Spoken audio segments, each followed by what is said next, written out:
오늘 본문 보겠습니다. 만일 내가 내 아버지 일을 행하지 아니하거든. 무슨 말입니까? 예수님의 주장의 근거가 말이 아니라 행위에 있음을 강조하는 거죠. 나를 믿지 말려니와 내가 행하거든 나를 믿지 아니할지라도 그 일은 믿으라. 그 일은 믿으라. 예수께서 행하시는 일들이 하나님 일이 아니라면 유대인들이 예수를 믿지 않아도 무방하지요. 그런데 만약 예수님이 하신 일들이 하나님의 일이라면 이제 유대인들은 예수님을 거부할 명분을 잃게 된다는 것입니다. 그렇지 않습니까?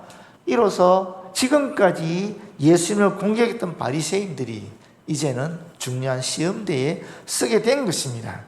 그들은 예수님께서 행하신 일들, 특히 계속적으로 나오는 이 맹인의 보지 못하는 분이 눈을 뜨게 대한 이 일들, 이것을 받아들이게 되면은 이게 하나님이 아니라고 주장할 수 없게 되는 거죠. 이게 만약에 하나님의 일이라고 된다면, 주장한다면 이제는 예수님을 구세주로 받아들이지 않을 수 없게 되는 거죠. 근데 참 이상해. 왜 성경에 이 맹인, 눈이 보지 못하는 사람의 눈을 뜬 그런 역사는 구약에서 기록되지 않았을까? 이 선지자들이, 예언자들이 엄청나게 많은 기적들을 베풀었는데 희한하게 진짜 눈먼 사람이 눈 뜬 기록은 없거든요. 참 신기한 일이에요. 그리고 또 묘하게 하나님께서 예언자를 통해 하신 말씀은 구세주 오게 되면, 메시아 오게 되면 눈먼 자가 보게 된다라고 예언했다는 내용도 참 신기하죠. 그러면서 이 맹인이 눈을 뜨게 되었다, 이것이 굉장한 증거가 되는 거예요. 이건 하나님이 하시는 일이다, 정확한 증거가 되는 거예요. 그래서 계속적으로 이 말이 나오는 겁니다. 맹인이 눈을 뜨게 되었다, 이게 계속 나오는 것 같아요. 그러면 너희가 아버지께서 내 안에 계시고 내가 아버지 안에 있음을 깨달아 알리라. 여기 깨달아 알리라 하는 말씀이 있는데, 이 깨달아 하는 말은 문법적으로 보게 되면 이제 시작을 얘기하는 겁니다. 알기 시작했다라는 뜻입니다. 그리고 알리라 하는 말은 아는 상태로 들어갔다 하는 말입니다. 계속 아는 상태에, 이 깨달아라는 말이 알기 시작한 것이니까 아는 상태로 들어간 거지요. 반면에 알리라 하는 말은 계속 아는 상태에 있다라는 뜻입니다. 그러니까 깨달아 안다는 말은 시작과 진행을, 계속을 얘기하는 거죠. 그런데 이 깨닫는다 이 말 자체가 우리가 너무나 잘 아는 관찰과 경험으로서 아는 거거든요. 그래서 이 아는 말, 이 안다는 말 자체가 사실은 이 단순히 머리로만 지각하는 것이 아니라 이게 마음으로 수용된다는 의미까지 포함되기 때문에 이 깨달아 안다라는 말은 사실은 깨달아 믿는다 이렇게 말해도 크게 무리한 해석이 아니라는 것입니다. 다시 말하면 예수님과 하나님의 관계를 우리가 어떻게 알 수 있을까? 그거는 믿음을 가져야 알 수 있는 거지, 믿음을 가지지 않으면은 예수님과 하나님이 정말 친밀한 관계이다, 심지어 본질적으로 한 분이시다, 이것을 알 수가 없다라는 거예요. 그래서 고린도전서에 보면 4장에 우리를 뭐라고 얘기하냐면 하나님의 비밀을 가진 자라 그러거든요. 이 하나님의 비밀이라는 말은 굉장히 엄청나게 많은 다양한 그런 개념들을 포함하고 있는 말이에요. 그 하나님의 비밀 말 속에는 예수께서 그리스도이시다 하는 것도 하나님의 비밀이 되고, 우리가 예수를 그리스도로 믿음으로 말미암아 어렵다고 구원받는 존재가 된다고, 하나님의 자녀가 된다는 것도 포함되는 말이고, 또 우리가 이미 영생을 얻었기 때문에 이 생명이 다하면, 이 땅에 주어진 사명이 끝나게 되면 하늘나라 가서 하나님과 영원토록 기쁨을 누리며 살아갈 수 있다는 것도 하나님의 비밀이 다고 볼 수 있지 않겠습니까? 그러면서 여기에 예수 그리스도와 하나님의 관계도 비밀인 거예요. 이게 비밀이라는 말은 무슨 뜻이냐면 신비라는 말이거든요. 신비는 머리로 이해가 안 된다라는 거예요. 그야말로 이것은 직관적으로 또는 깨달음이라는 과정을 통해서 그냥 쑥 들어와 버리는 거예요. 이게 차근차근 지적인 분석을 통해서 점차적으로 그런 과정을 거치는 것이 아니라 어느 순간에 나도 모르게 그냥 알아차리게 되는, 그냥 믿겨지는, 그걸 얘기하는 거거든요. 그게 신비라는 말이잖아요. 그게 비밀이라는 말과 같은 뜻입니다. 그래서 사실 예수 그리스도 하나님의 관계는 우리가 이 믿음이라는 그런 도구 또는 수단 또는 그런 과정이 없이는 결코 알 수가 없는 그런 것이다. 쉽게 말하면 인간의 이성적인 그런 뭐라고 해야 됩니까? 지적 활동을 통해서는 참 불가능하진 않지만 참 알기 어려운 것이다 라고 볼 수 있는 거죠. 그래서 이렇게 말하는 것입니다. 39절에 그들이 다시 예수를 잡고자 하였으나 그 손에서 벗어나 나가시니라. 예수님은 아직까지는 때가 아닌 거죠. 하나님이 지금 정하신 기한이 아직 아닌 거죠. 그런 것도 있고, 또 하나는 인간적으로 보게 되면 이 사람들이 사실은 이 사람들을 두려워했다고 볼 수 있는 거죠.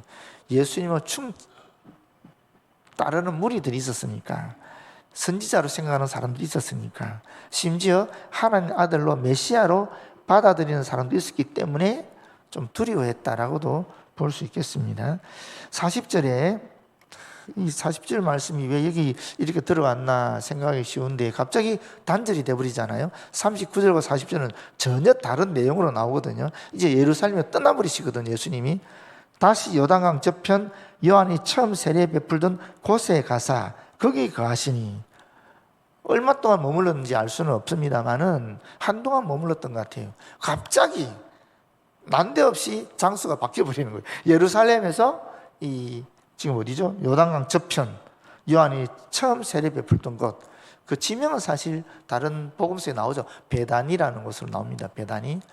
베다니가 성경에 우리 신약에 두 군데 있죠. 하나는 예수님의 친한 친구 나사로, 또 마리아, 마르다가 있었던 예루살렘에서 조금 떨어져 있었던 그 베다니라는 지명이 있고, 또 이와 같이 세례 요한이 세례 베풀던 곳 이름이 베레아 지방에 있었던 베다니라고 얘기하거든요. 지금도 사실 정확한 위치는 알려져 있지 않습니다만은 그냥 전통적으로 지금 성지순례 가보시면 이 자리일 것이다라고 얘기하지요. 그래서 그 세례터 같은 게 있잖아요. 세례터가 있고, 요단강 건너편에는 또 요르단 지역에도 그쪽에도 또 그런 기념물이 있어요. 예배당 같은 게 있어요. 그러니까 아마 거기가 아닐까라고 얘기하지만 정확한 지명은 알 수 없다라는 겁니다. 하여튼 예수님이 지금 집요하게 자신의 복음 사역을 방해하고 있었던, 자신을 죽이기 위해서 혈안이 되었던 그 유대 종교 지도자들의 본거지인 예루살렘을 떠나서 자신의 공생애가 시작했던 그 자리로 가셨다 하는 겁니다.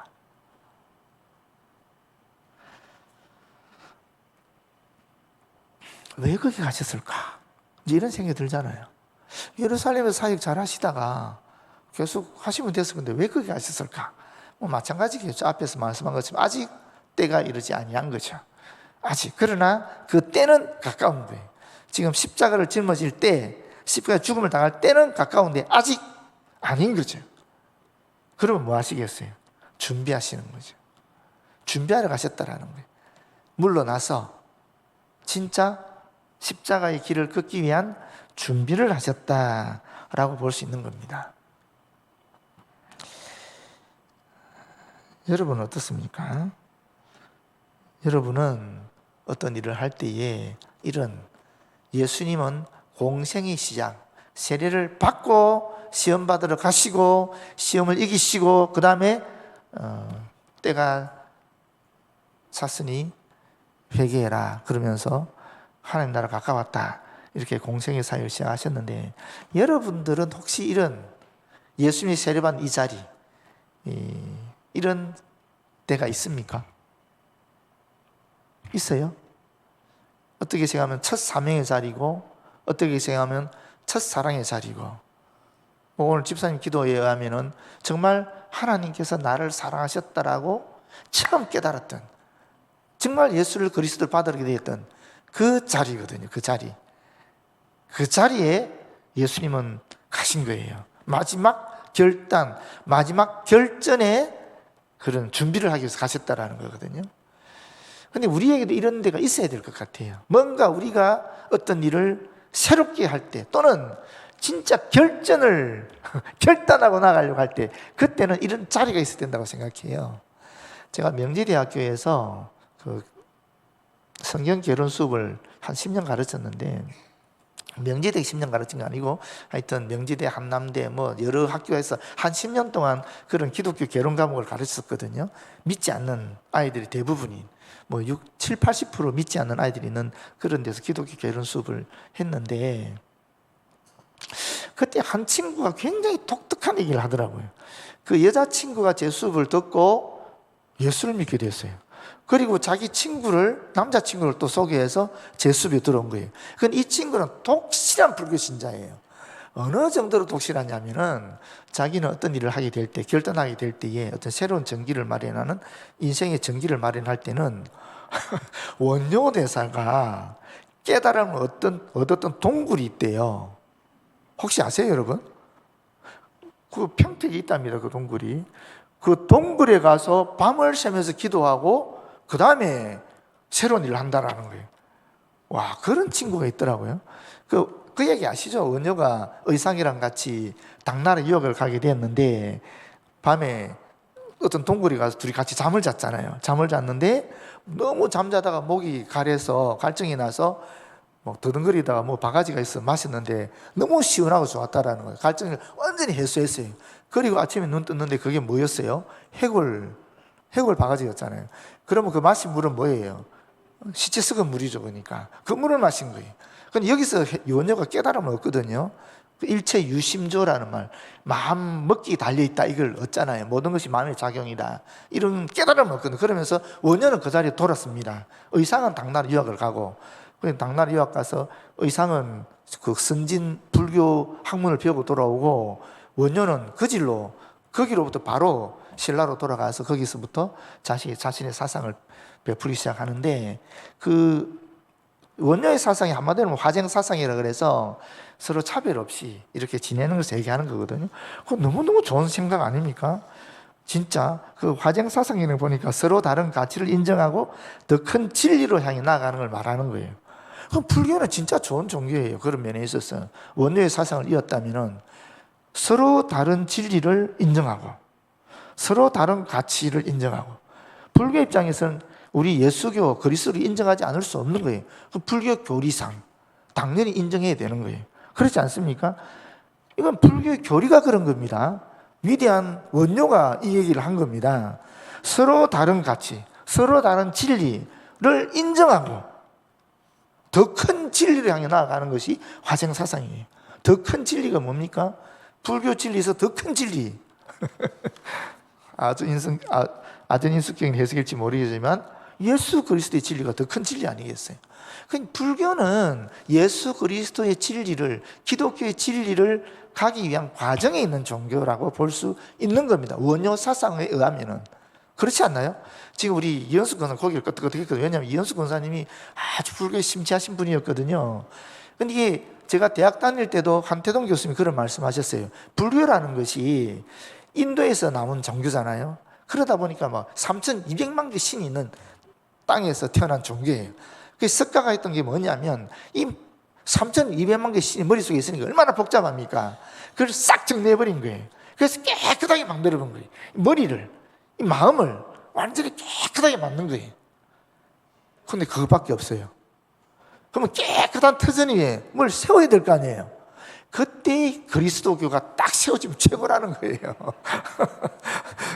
그 한태동 교수님 말씀하셨는데 그건 진리라고 생각하기 저는 마음에 번잡한 것들, 복잡한 것들 다 없애고 나서 깨끗한 마음에 그리스도의 진리, 말씀을, 복음을 싹 받아들이면 엄청 훌륭한 거죠. 그래서 불교는 사실은 기독교의 토대, 어떻게 생각하면 예수 그리스도 앞에서 척경을 평탄케 한 세례 요한의 도다라고 볼 수 있어요. 제 생각에는 그래요.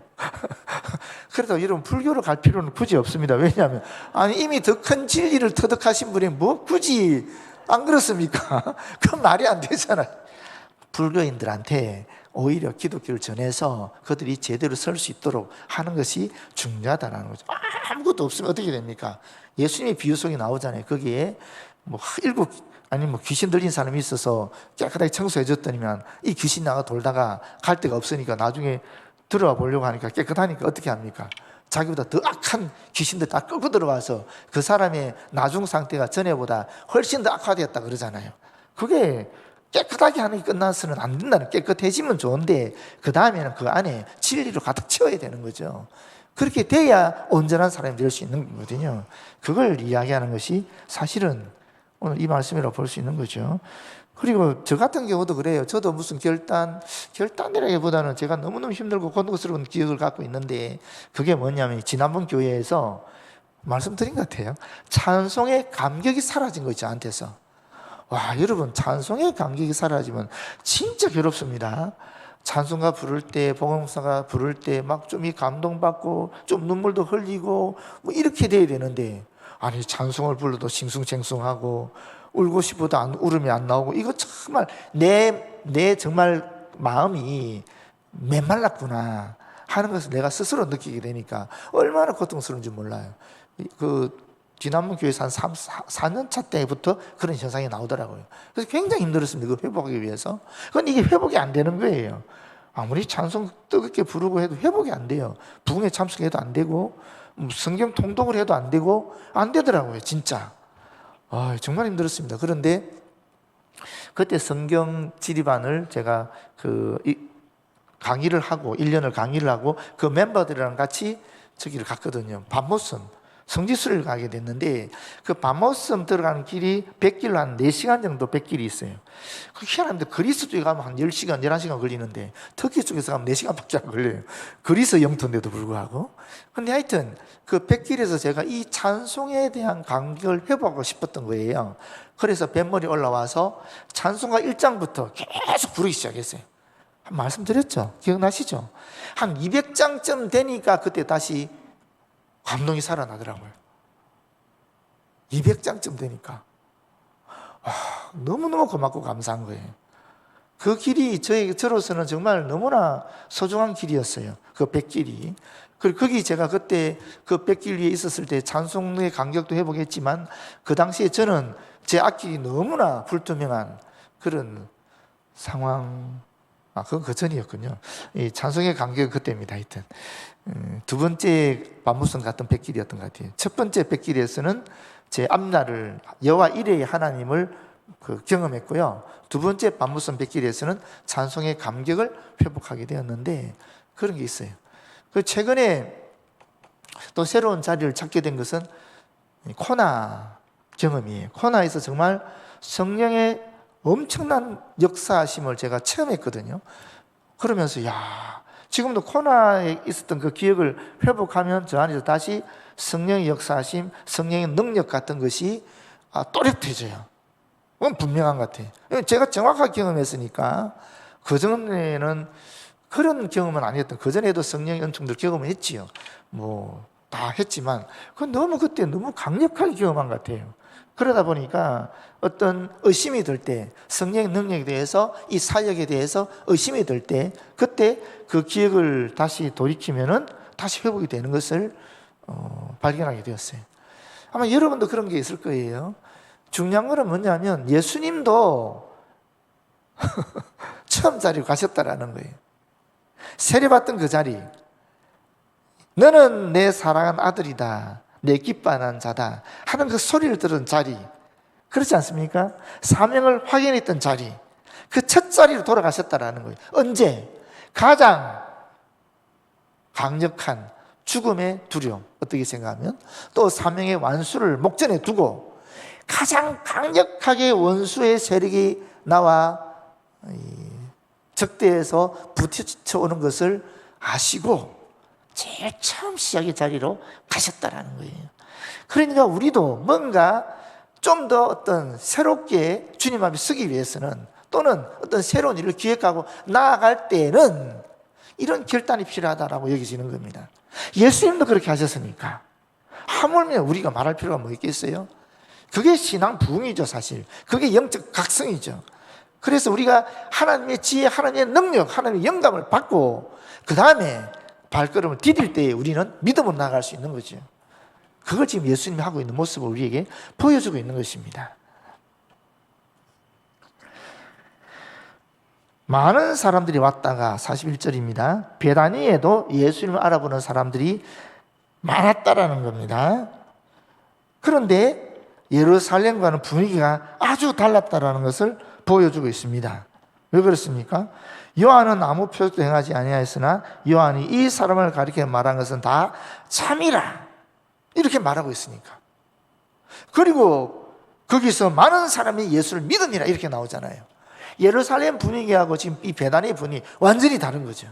예루살렘의 분위기에서는 예수님을 가서 잡으려고 하고 죽이려고 하고 제거하려고 했는데 여기서는 믿으려고 하잖아요. 믿기 시작했다 그러니까. 많은 사람이 믿었다 그러니까. 왜 그럴까요, 여러분? 세리와 안에 사역이 있었던 거죠. 세리와 안에 척경을 평탄케 하는 그 작업이 있었던 겁니다. 이게 되게 중요한 거죠. 우리나라에서 한국의 바이블 벨트라는 지역이 있습니다. 미국의 바이블 벨트라고 들어보셨죠? 그 남부 지역, 그 얘기하거든요. 근데 한국에도 바이블 벨트라는 데가 있습니다. 어디냐면 백령도부터 쭉 내려와서 여수, 순천까지 오는 그 서해안 지역을 바이블 벨트라 그래요. 왜냐하면 거기가 기독교 인구가 비율적으로 제일 높아요. 높은 데는 30%, 적은 데도 25%막 이래요. 거기는 우리나라에서 제일 기독교 비율이 높은 데가 어디냐면 전남 신안입니다. 희한하죠, 여러분? 이상하죠? 그런데 그렇습니다. 여수 이쪽도 굉장히 높아요. 여수, 순천, 그리고 신안 이 지역이 굉장히 기독교 비율이 높거든요. 여수, 순천 왜 그럴 것 같아요, 여러분? 여수, 순천 가면 떠오르는 분 없습니까? 손양훈 목사님. 손양훈 목사님 사이 거기 있었거든요. 손양훈 목사님에 대한 이야기가 거기 있는 거예요. 그런 전설 같은 얘기들이 있는 거예요. 신안 지역에는 문중경 전도사님이라는 분이 계셨어요. 이분이 정말 대단한 분이세요. 이분이 섬을 도서를 일일이 다 돌아다니면서 복음을 전하고 기적을 일으키고 병자를 고치고 막 그랬었어요. 그분의 이야기가 전설같이 흘러내리는 거예요. 그러니까 세례 요한의 사역처럼 이미 거기는 손양원 목사님이나 문중경 전도사님 같은 분들의 그런 세례 요한의 사역들이 있으니까 기독교 복음이 너무나 쉽게 들어가고 또 거기 복음이 왕성해지는 겁니다.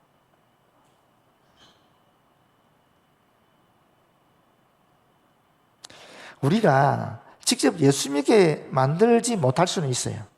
그런데 우리가 세례 요한의 사역을 감당할 수 있거든요. 그렇지 않습니까?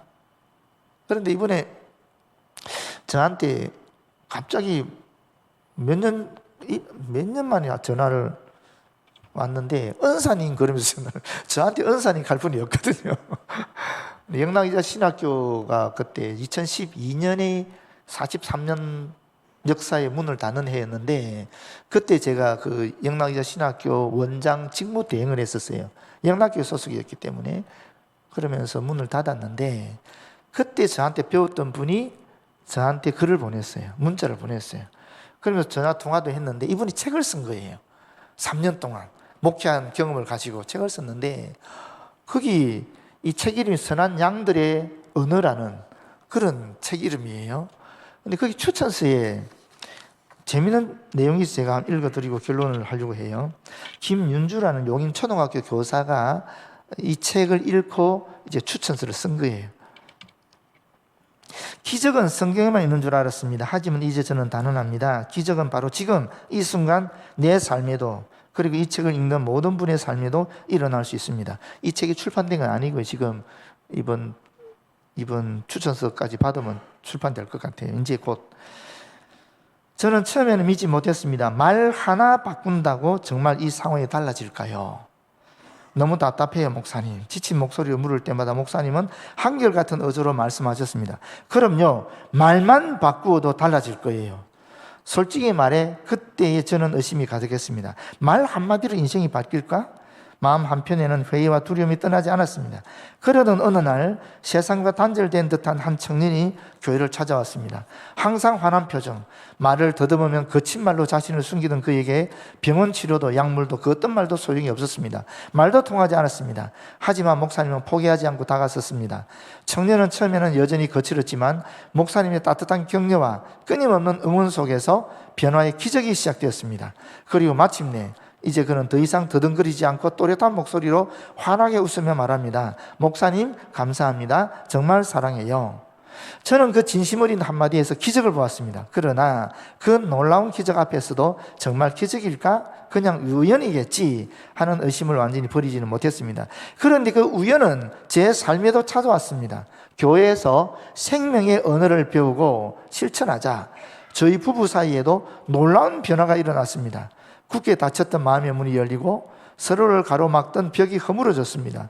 서로의 진심을 마주하는 순간 이 모든 것이 진짜 기적임을 인정하지 않을 수 없었습니다. 그제야 깨달았습니다. 성경 속 기적이 먼 옛날의 이야기가 아니라 지금 여기 내 삶 속에서 일어나는 현실임을, 삶의 변화를 가로막고 있던 것은 환경이 아니라 바로 내 안의 의심과 두려움이었습니다. 제가 왜 이야기하느냐면은 이 목사님이 쓴 글을 제가 오늘 쭉 읽어봤거든요. 순간 그냥 잡으니까 오늘 설교 준비해야 되는데 그것도 못하고 계속 그거 읽고 있었어요. 근데 이분은 간단해요. 말 한마디가 사람을 변화시킨다라는 거예요.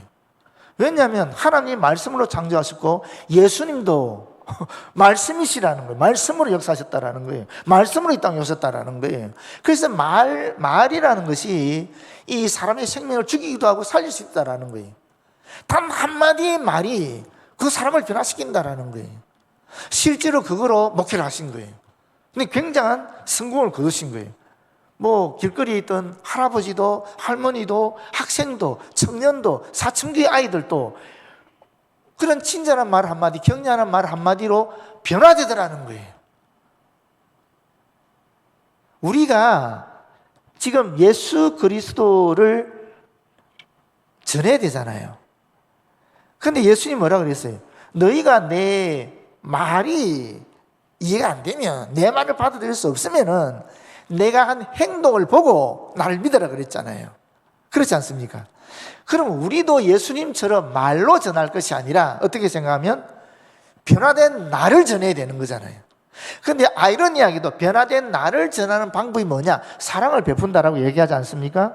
그 사랑을 베푸는 방식이 요새는 너무 어려운 거예요. 왜? 다 풍성하니까.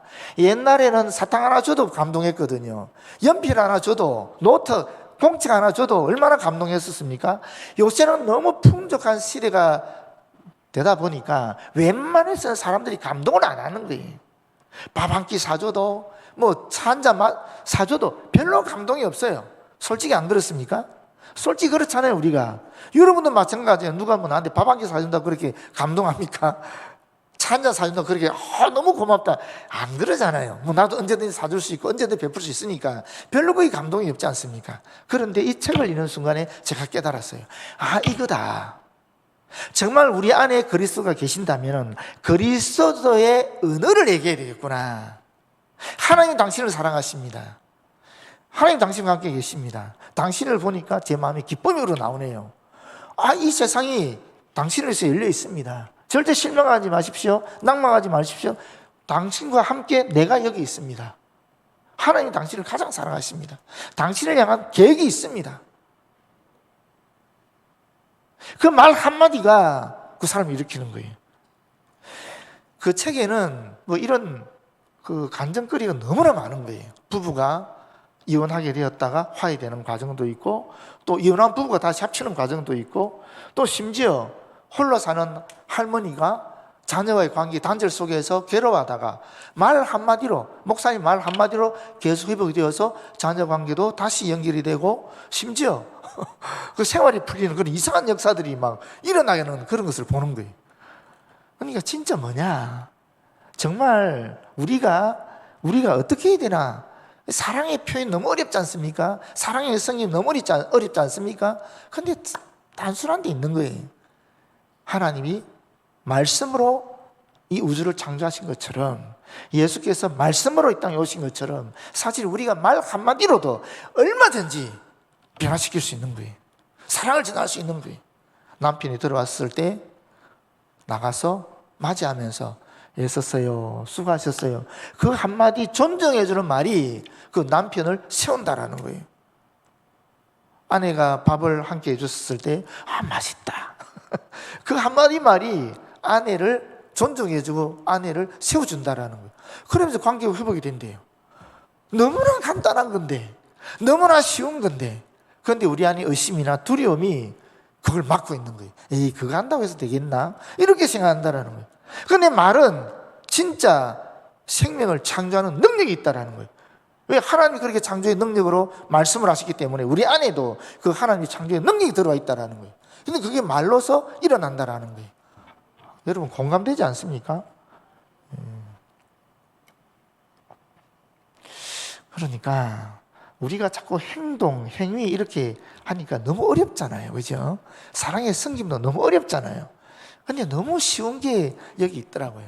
진짜 정말 사랑스러운 말, 격려하는 말, 칭찬하는 말, 지지하는 말, 당신이 소중하다는 그 말 한마디 한마디, 존중해주는 말, 그런 말 한마디가 세상에 그 사람을 세우고 관계를 회복시키는 거예요.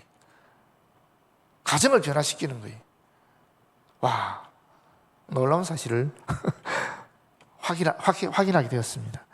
그래서 여러분, 오늘 이 말씀을 통해서 우리가 예수님도 첫 시작의 자리로 가셨다. 오늘 집사님도 기도 말씀하셨잖아요. 변화된 계기가 있었거든요. 뭐냐? 하나님 사랑. 하나님 나를 사랑하시구나. 그걸 깨닫는 순간에 내가 변화되는 거거든요. 내가 보는 세상이 변화되는 거거든요. 그렇지 않습니까? 아니, 그게 다 사랑의 언어잖아요. 언어지 않습니까? 하나님의 언어잖아요. 그 언어가 나를 변화시키거든요. 그 언어가 사실은 하나님의 역사를 가능하게 하는 가장 강력한 창조의 능력이 되는 거죠. 우리도 참 그 자리, 예수님도 세례받은 그 자리 갔듯이 우리도 하나님께, 예수님께, 성령께 들었던 그 음성, 들었던 그 자리, 그 말씀의 능력이 있었던 그 자리 돌아가서 다시 우리의 신앙을 회복하고 하나님 우리에게 준 일들을 정말로 사랑의 언어로서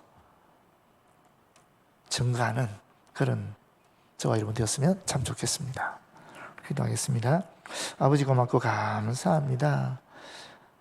주신 말씀 함께 나누었습니다. 우리에게 감동을 주시고 또 우리에게 결단케 하여 주시고 우리를 예수님처럼 그 자리로, 세례받은 그 자리로, 시작의 자리로 다시 돌아가서 주님 주신 사명을 확인하고 그 사명을 감당할 수 있도록 인도하여 주시옵소서.